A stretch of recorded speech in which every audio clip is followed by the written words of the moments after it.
काला कानून वो बनाते हैं जिनके काले करतूत हो। सिंध में किसके काले करतूत हैं, ये बात पाकिस्तान पीपल्स पार्टी को अच्छी तरह है। सिंध बल्दियाती एक्ट के खिलाफ अपोजिशन मुत्तहिद फिर सड़कों पर आने का ऐलान कर दिया। हलीम आदिल शेख ने वफाक को शिकायत कर दी। सदर और वजीर आजम को खत। ख्वाजा इजहारुल हसन ने कहा काले कानून वो बनाते हैं जिनके करतूत काले हों। मुस्तफ़ा कमाल कहते हैं पीपल्स पार्टी दुश्मनों के हाथों में खेल रही है। ये लोग सिंधियों के कातिल नहीं, नुमाइंदे नहीं कातिल हैं। हाफिज नईमुर रहमान का कराची बचाओ मार्च का ऐलान। बल्दियाती कानून पर नई नई अफवाहें फैलाई जा रही हैं। सूबाई वजीर सईद गनी अपोजिशन पर बरस पड़े। कहा पंजाब में लोकल बॉडी ऑर्डिनेंस खामोशी से पास हो गया। हमने तो कभी एतराज नहीं किया कि मियां वाली वाले का इस्लामाबाद में क्या काम। कानून किसी ने पढ़ा नहीं, लेकिन बार बार इख्तियारात की बात कर रहे हैं।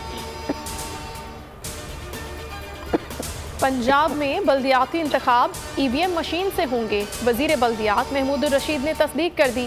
कहते हैं पंजाब में तारीखी मकामी हुकूमतों का निज़ाम ला रहे हैं। पहली बार अवाम बराह रास्त अपने नुमाइंदे मुंतखब करेंगे। इन नुमाइंदगान के पास इंतजामी और माली इख्तियारात होंगे। खैबर पख्तूनख्वा में बल्दियाती इंतखाब से पहले इल्जामात की भरमार। ANP रहनुमा समर बिलोर कहते हैं हुकूमत इंतजामिया को अपने मकासद के लिए इस्तेमाल कर रही है। इलेक्शन कमीशन नोटिस के सिवा कुछ नहीं करता।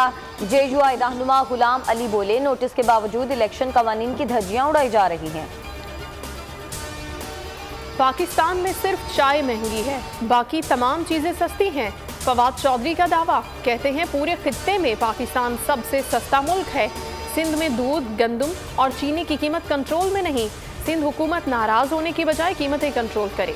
वजीर इत्तलात ने गैस के ज़खायर जल्द खत्म होने की इत्तला भी दे दी। गैस बहरान शिद्दत इख्तियार कर गया। कराची से खैबर तक खवातीन को अमूरे खानादारी में मुश्किलात का सामना। सनतों का पहिया भी रुक गया। शहरियों ने हुकूमत से गैस बहरान का फौरी हल निकालने का मुतालबा कर दिया। पेट्रोलियम मसनूआत की कीमतों से मुतालिक ओगरा की समरी तैयार। ज़राए के मुताबिक पेट्रोल की कीमत में 8 रुपए 10 पैसे कमी की तजवीज़ की गई है। आलमी मार्केट में तेल की कीमत $74 फी बैरल है। स्टेट बैंक ने शरह सूद में 1% इजाफा कर दिया। शरह सूद 8.75 से बढ़कर 9.75 हो गई। स्टेट बैंक का कहना है कि फैसले का मकसद महंगाई से निपटना और पायदार नमू को यकीनी बनाना है। आलमी कीमतों और मुल्की मुआशी नमू की वजह से महंगाई और तिजारती खसारे में इजाफा हुआ।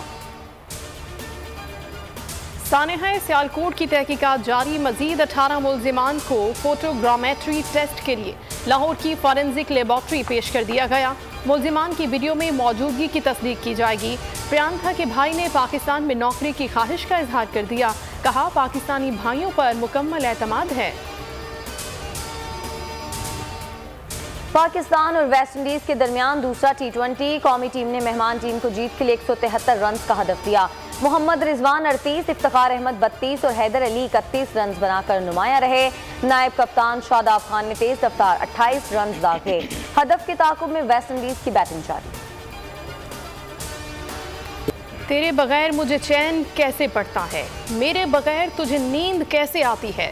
मुनफरिद असलूब के मालिक जॉन एलिया की शायरी आज भी ज़बान ज़दे-आम। मद्दाह आज उनकी 90वीं सालगिरह मना रहे हैं। सब्सक्राइब करें और बेल दबाएं ताकि कोई खबर रह न जाए।